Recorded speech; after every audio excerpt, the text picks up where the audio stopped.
Okay, so we are on chapter 1 of Pontius Pilate, and I just thought, why sit inside if I can sit outside and read?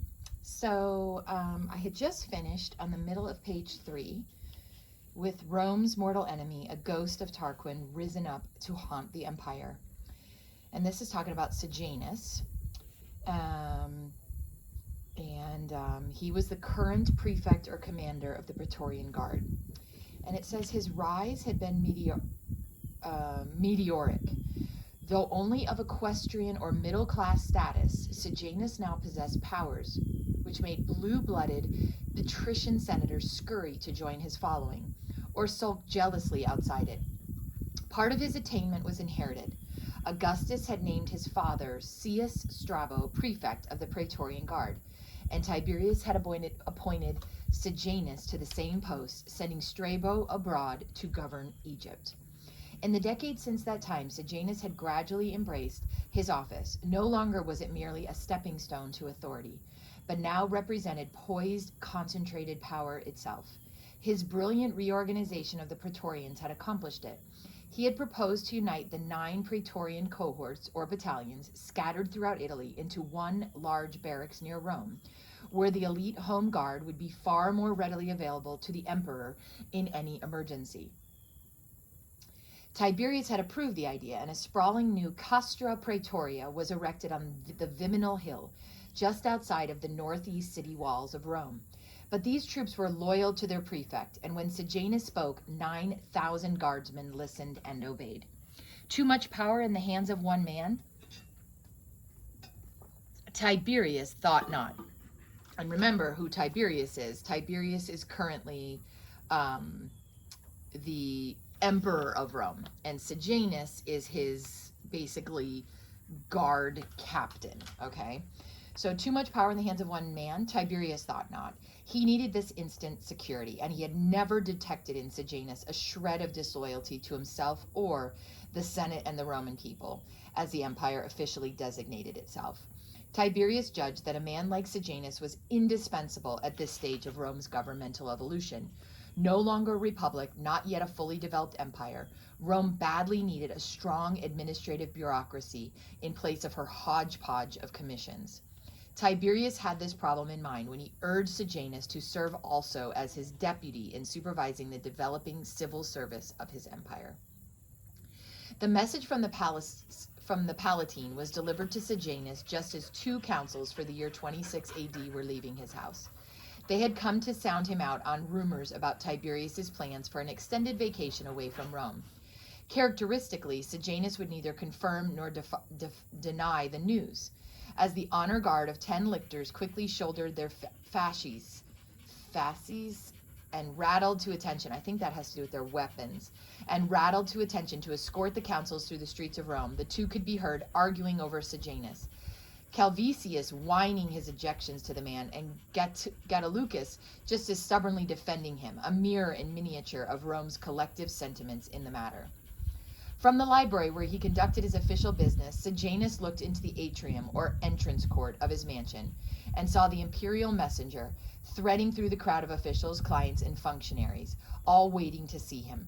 Upon reading the note from Tiberius, Sejanus, and remember, the note from Tiberius to Sejanus was that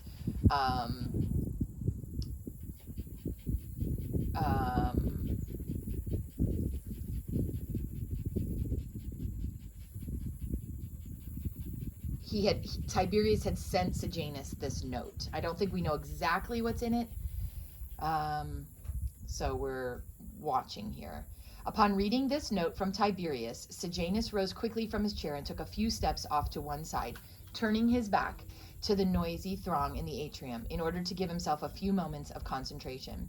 With shoulders hunched and chin to his chest, he remained motionless for perhaps half a minute, gathering together in his mind all the diverse factors bearing upon one of his latest political moves. Yes, he decided the time was right to approach the emperor, but there was at least one step necessary before that. Grasping a stylus, or writing utensil, he inscribed the following on a wax tablet. His full name, Sejanus, to Pontius Pilatus, greetings. I would like to see you early this afternoon, perhaps about the 7th hour. Had I not promised lunch to Domitius after, we could have dined together. Another time, farewell. The message written, he turned briskly to summon his next visitor. A guardsman returning to the Casa Praetoria brought the note to the tribune of the first Praetorian cohort, acting camp commander whenever Sejanus was absent, Pontius Pilatus. And this is not Pontius Pilate. This is Pontius Pilatus. I'm sorry. This is Pontius Pilate. Pilatus, or Pilate, is his name. Pilate read the message and frowned slightly. Not that he disliked Sejanus, quite to the contrary, but he felt saturated with embarrassment over what had happened the previous night. Okay, so Sejanus had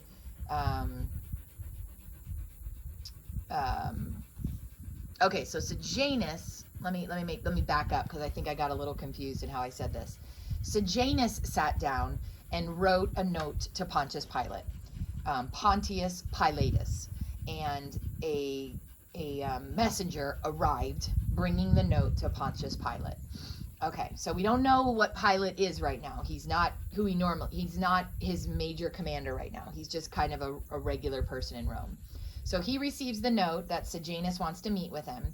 And it says not that he disliked Sejanus, quite to the contrary, but he felt saturated with embarrassment over what had happened the previous night. At a party in honor of the Praetorian officer's staff, when everyone had imbibed freely, Pilate had proposed a toast to Biberius Claudius Nero instead of Tiberius Claudius Nero, a too clever pun on the emperor's given name, which meant drinker of hot wine. Everyone roared with approving guffaws, except Sejanus, who merely stared at Pilate, a shivering, superior stare, which the tribute spent too much of the morning trying to forget. If Tiberius got word of the indiscretion, he could lose more than his praetorian rank. Just the year before, he called with a shudder, a history published by Senator Crematus Cordus had dared to eulogize the Caesar slayers, Brutus and Cassius, as the last of the Romans. Accused of treason, Cordus starved himself to death, and his writings were burned. Speech was no longer so free as it had been in Rome's Republican era. With an inner chill, Pilate prepped for the confrontation with Sejanus. The message from Sejanus had been civil enough, but the time for the appointment was extraordinary. Just after lunch, when most Romans took a brief nap. This had to be important. After a quick and wineless meal, Pilate decided to change to civilian garb. His tunic sported the Augustaclavia, a narrow bordering strip of purple running the length of the garment and indicating the wearer was a member of the equestrian order, a class second only to the senatorial, which boasted the Laticlava, a wider purple strip. In public, the tunic was largely covered by a toga, and draping the toga was nearly an art. Every fold had to hang properly, gracefully, and just the right amount of purple had to show from the tunic. Too much would be ostentatious, or bragging. Too little would betray false modesty. Pilate let several folds of purple appear near the shoulder, a compromise in good taste. Accompanied by an aide, Pilate made his way down Patrician Street, a major axis leading southwest from the Castra Praetoria toward the heart of Rome. Except for his attire, he was not distinguishable from the milling Romans of all classes using that thoroughfare. Less than middle-aged and in the prime of his years, Pilate was of medium build, and his square-cut face was topped with curly dark hair, pompaded with olive oil. He looked more typically Roman than Sejanus, but like his superior, Pilate was also not of purely Roman stock. His clan, the Pontii, Pontii, were originally Samnites, hill cousins of the Latin Romans, who lived among the Apennine mountain spine farther down the Italian peninsula, and who had almost conquered Rome in several fierce wars. The Ponti were of noble blood, but when Rome finally absorbed the Samnites, their aristocracy was demoted to the Roman equestrian order. An equestrian order is just basically a class of people, right? It would be like talking about the doctors in town, or the teachers in town, or a certain group, the school board, and we'll find out more about exactly who they are. Still, the Ponti had the consolation of ranking as equitis illustorius, which is more distinguished equestrians, and members of Pilate's clan had served Rome in numerous offices, both civil and military. Some had entered the business world, made fortunes, and even regained senatorial status in the empire.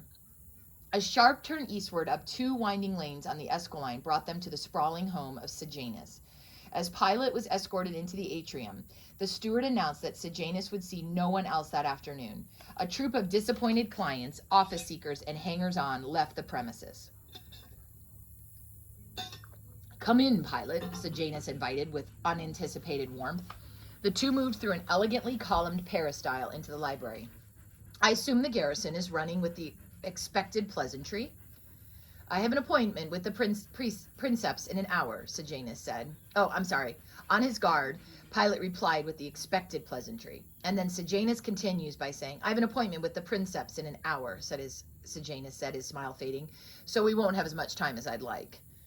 "About last night, sir," Pilate faltered, cleared his throat, and then resumed with just a trace of Oscan dialect in his Latin. "I regret how the wine must have added to my wits. My little joke was—" "Oh, that," Sejanus broke in.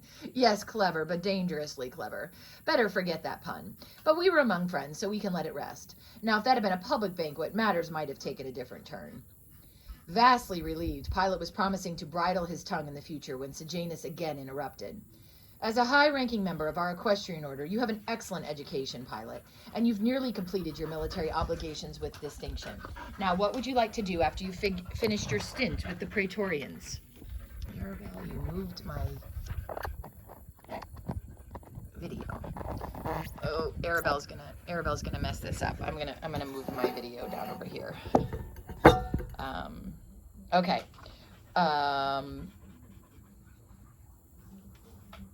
Now, what would you like to do after you finish your stint with the Praetorians? Resume your rise in the order of offices open to the equestrian career? A civil service directorship, say? Prefect of the grain supply? A foreign prefecture? Or perhaps stay on with the guard and replace me as Praetorian prefect someday? Pilate was not reassured by the smirk that accompanied Sejanus' last remark. A subtle man himself and closer to the prefect than most Romans, he detected a patronizing ring to the question, but he did not rise to the bait. "Not your post. I think I'd collapse under the demands of the office," he responded dutifully. "But while I've made no definite plans, I do prefer administration, so I hope to serve Rome in some kind of public office." "Good. Too many promising members of our class are deserting politics for business. Yet the empire needs administrators now, not merchants." The two men sat back easily in chairs, to all outward appearances merely enjoying a casual conversation. But Pilate knew better and remained alert, having learned from experience that Sejanus was apt to circle his subject for quite some time, picking up bits of potentially useful information before settling on the real purpose of an interview. Rather than push the pace, Pilate offered measured responses. Sejanus then turned the conversation in a more profitable direction. "Now, Pilate, let me ask you several random questions, and don't bother trying to fathom their significance for the moment. First, what is the city saying about Sejanus? Me?" "Well, the Praetorians are loyal to you as a man, so is most of Rome. Tiberius seems distracted lately, if you'll pardon my presumption. He's aging, of course, and ever since the death of Drusus, he seems a changed man, morose, suspicious, sullen. He's rarely seen in public. He doesn't get on well with the Senate. The general feeling is that for the good of Rome, a strong executive agent is needed to run the government for him, now more than ever. And you are—" "Enough diplomacy, Pontius Pilate. Be candid enough to show the other side of the coin." "I was just coming to that," Pilate quickly responded, sensing that Sejanus was testing his integrity as well as his tact. So his truthfulness as well as how nicely he could say it. "But you know best who your opponents are. Agrippina and her party, perhaps a third of the Senate, patricians who resent any equestrian power, and a few stubborn Republicans who feel you're holding together a government which should be allowed to collapse." Agrippina, widow of Tiberius's popular nephew Germanicus, was an arch-enemy of Sejanus. She resented his rising influence over the princeps at a time when her sons were next in line for the throne, while Tiberius equally represented her ardent campaigning in their behalf. Agrippina and Sejanus, then, constituted opposite poles in the highly charged party politics of Rome.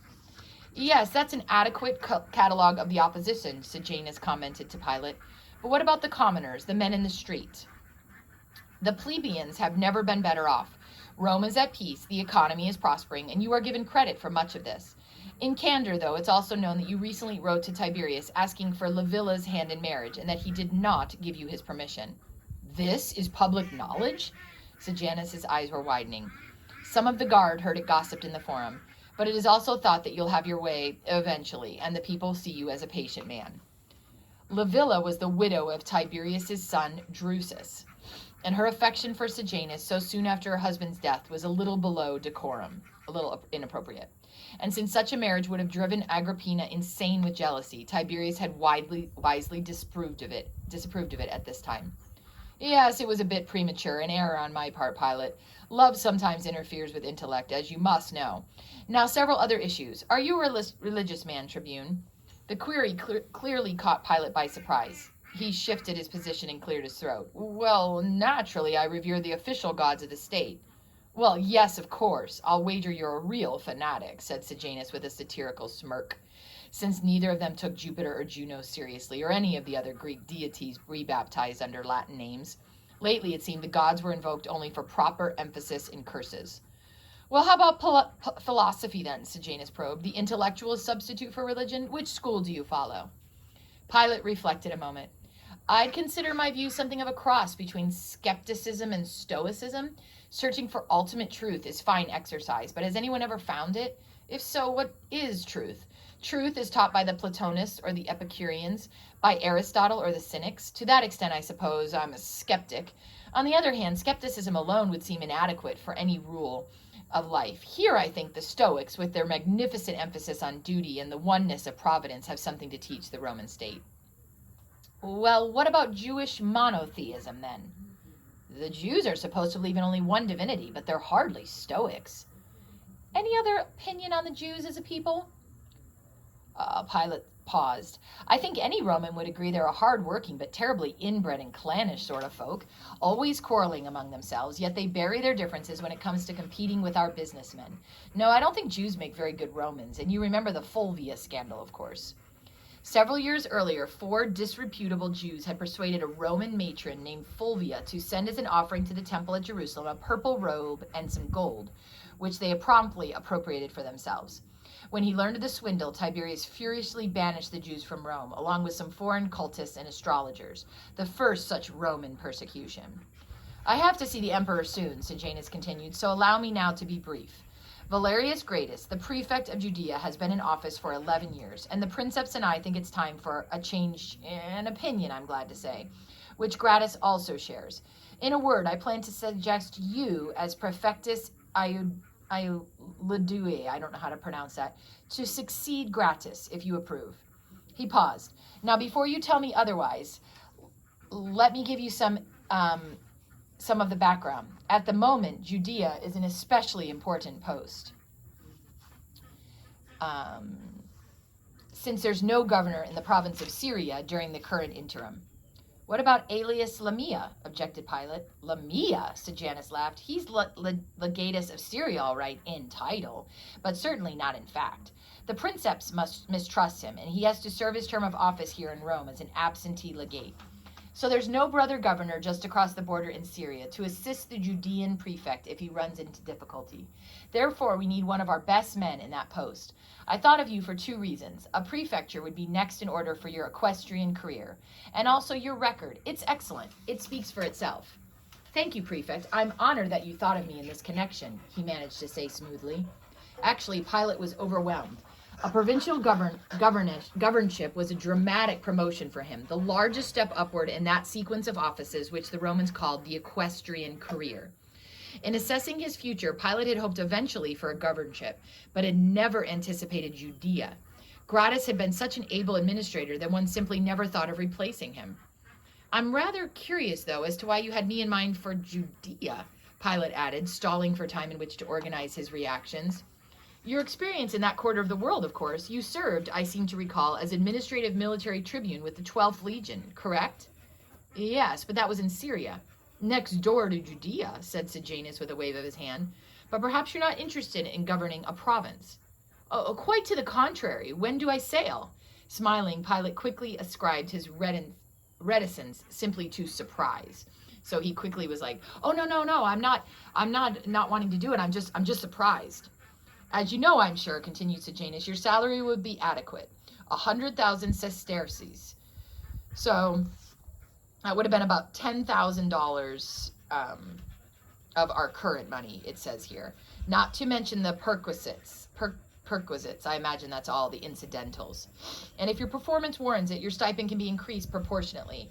The Jews are difficult to govern, of course, so you'll be earning your wage. But after your term in Judea, greater honors might await you in the government here, especially if you serve Rome well abroad. Pilate was about to pose some questions when he was again interrupted, conversations with the Praetorian prefect being notoriously one-sided. But all of this is only conditional at the moment. Tiberius must first approve you, of course, and this afternoon I'll begin the process of winning that approval. I'll start by citing the needs of Judea and then casually mention your name and background. Midway in our discussion, I'll refer to you again and once more at the close. By then, you'll be something of an old friend to the princeps. This doesn't mean, of course, that he'll approve you today. Never. That would look as if he were acceding to me, and he's sensitive to criticism on that score. Tiberius will decide on you in a month or so, and that will be it. Do you think I should plan for the prefecture or wait for Tiberius's approval? Plan. I'm not going to suggest any other candidates, and I don't think the emperor has any in mind. With that, he escorted Pilate out of the atrium and prepared for his own visit to the Palatine. Pilate stepped out into the afternoon that had become unseasonably warm. A southwest wind was pouring down from the Aventine, carrying with it a fresh, weedy smell from the large state granaries along the Tiber. Soon it would rain, but not until late in the afternoon. While returning to the Castra, Pilate luxuriated in his transformed prospects. He had come expecting a reprimand, no, a cashiering. He had left with a Roman province. To govern Judea would be more than a challenge, of course. From all reports, it was an enormously complex task to keep the Jews satisfied under Roman rule. He knew that Palestine had been restive and turbulent ever since Pompey conquered it nearly 90 years earlier. Rome had tried indirect government under King Herod and direct administration under her prefects. But a growing hostility between Roman and Jew in that sun-saturated land has still given birth to a series of riots and rebellions, each of which was put down in blood.